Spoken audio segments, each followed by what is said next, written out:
अरे प्रेम बुरी जंजीर जाए तुम झूठ मती जानो।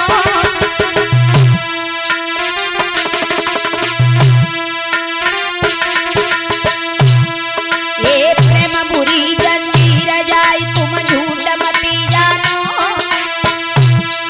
और नहीं जाति कछुके सबुरी बीमारी जाए जानो। रे हराम खाना पीना हो गए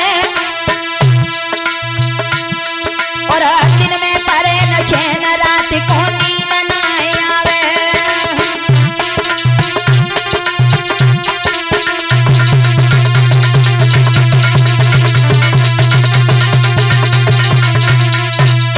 भैया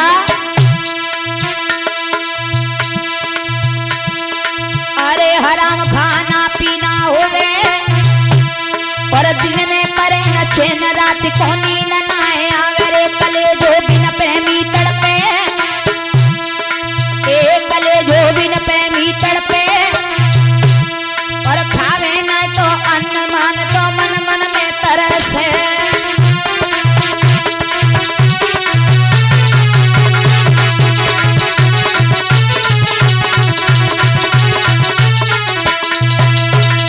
महाराज नहुस बड़े परेशान होने लगे। महाराज अपने घर पे गए, इंद्राणी की याद में पड़े हैं।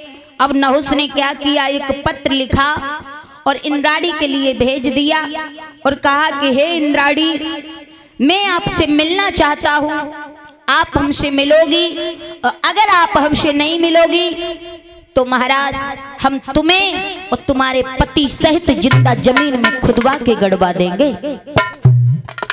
नहुस पागल हो गए इंद्राणी को देख करके। भैया और ध्यान रखना, अगर तुम्हारे दुश्मन की स्त्री और तुम्हें देख करके हंस जाए, क्योंकि इंद्र की पत्नी थी तो वो तो इसलिए हंसी कि इन्होंने हमारे पति का इंद्रासन छीन लिया, बताओ ये राजा बन गए, इसलिए वो हंसी आ गई उसे देख करके।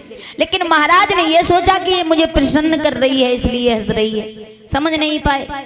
और दुश्मन की पत्नी तुम्हें देख करके हंस जाए तो महाराज समझ जाना दार में कारोनाएदार पूरी कारी कारी है।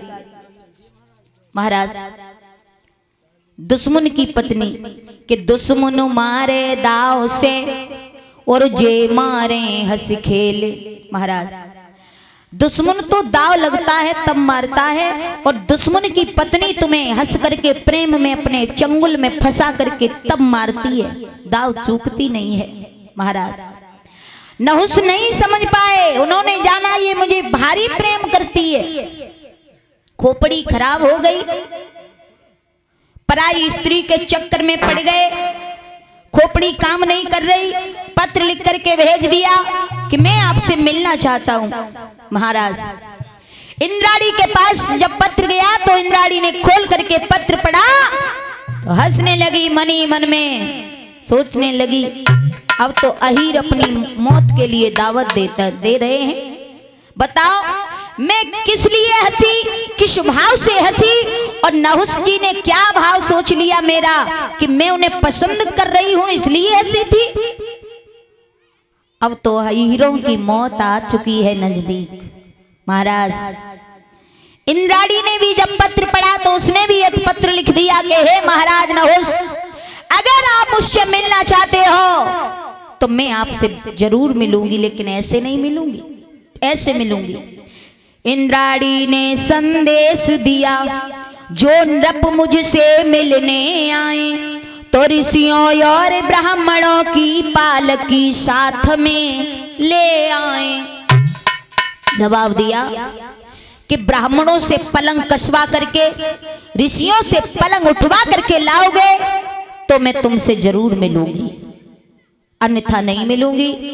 यह पत्र जब भेजा है महाराज तो नहुस महाराज ने पत्र पढ़ा तो तैयार हो गए, ब्राह्मणों से पलंग कसवाया और उस पलंग में नहुस महाराज बैठे और बोले ऋषियों से उठा करके पलंग को ले चलो, जल्दी जल्दी मुझे इंद्राणी से मिलना है, उसके बगैर एक पल मुझे अब अच्छा नहीं लग रहा। महाराज मुसीबत नजदीक आ चुकी है, विनाश काले विपरीत बुद्धि, इंसान का विनाश होने आता है, खोपड़ी काम नहीं करती।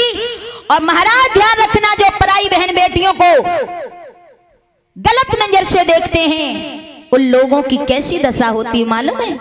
वही दशा महाराज नहुस की हो गई है आज। क्या दशा होती? अरे कौआ अंधो रात में और उल्लू दिन में होई, एक कौआ अंधो रात में उल्लू दिन में होई, और कामी अंधो रात दिन बुद्धि गई सब खोए।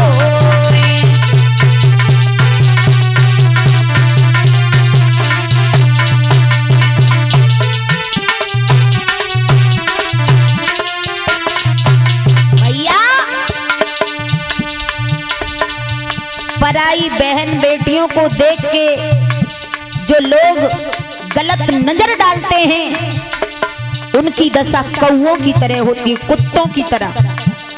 जैसे दावत होती है तो दावत खाने के बाद लोग झूठी पत्तलें एक जगह पे डाल देते हैं, और जहां झूठी पत्तलें पड़ी होती हैं वहां पर कौन आता है परीक्षित जी? कुत्ता और कौआ। तो कुत्ते की और कौए की भांति की दशा होती है उन लोगों की। लिखा है, ध्यान रखना, पराई बहन बेटी की तरफ गलत नजर डालने वालों, तुम्हारी बाद में वो दशा होगी जो किसी ने तुमने सोचा भी नहीं होगा। बताया, एक पर नारी की प्रीति फूस की तपनी, चाय धरियो कले जो चीरी होती ना अपनी।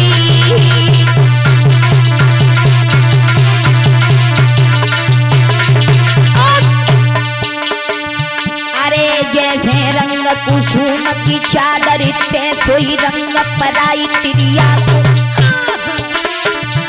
अरे हालई में हथ के बोले जरो हालई कर दे तुम तड़ाको।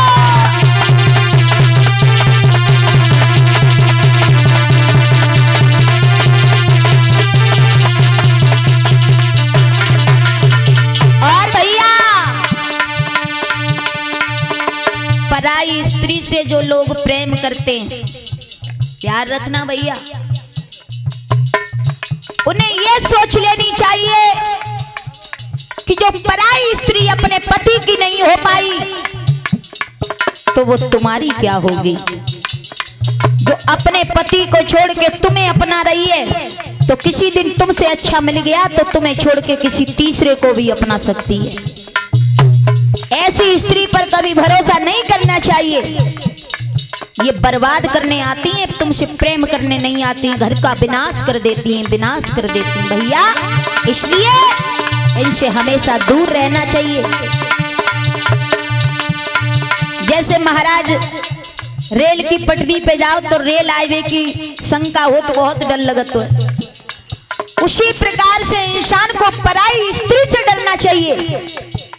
पराई स्त्री एक रेलगाड़ी के समान होती है, जब दबा लिया तो कुचल के ही छोड़ेगी, जिंदा छोड़ेगी नहीं, जान से ही मार देगी। इसलिए बच के रहना। अरे धोबी की नानक को काबी करे, जामी मेहनत छटे सबई कपड़ा को।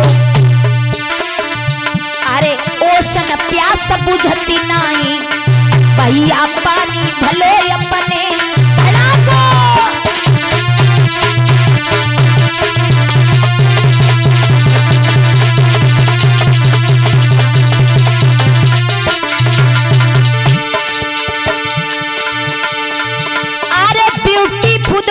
चलनी नारी से और काली काली ही अच्छी। अरे नहरी बखत पे नहीं आवे तो घर की नाली ही अच्छी। एक नहरी बखत पे नहीं आवे तो घर की नाली ही अच्छी।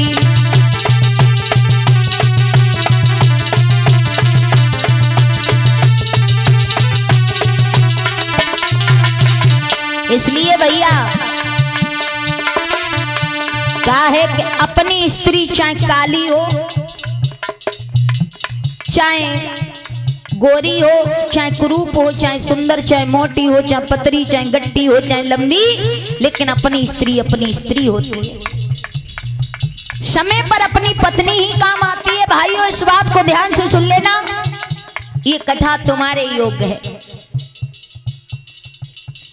जब नौ ब्याह हो तो खूब बहू की सेवा कर, 2-4 महीना साल खांड नई साड़ी लाए के पहनात, जो खाती है वो लाए के देत बाजार से। नौ ब्याह हो है ना, और जहाँ वही 3-4 साल है, फिर देखो तुम डंडा बजतो पूरो फिर तो महाराज डंडा पत्तो, फिर प्यार यार कोई नहीं कर, फिर तो पड़ोसन वाली को तकत जा बहुत सुंदर लग रही है।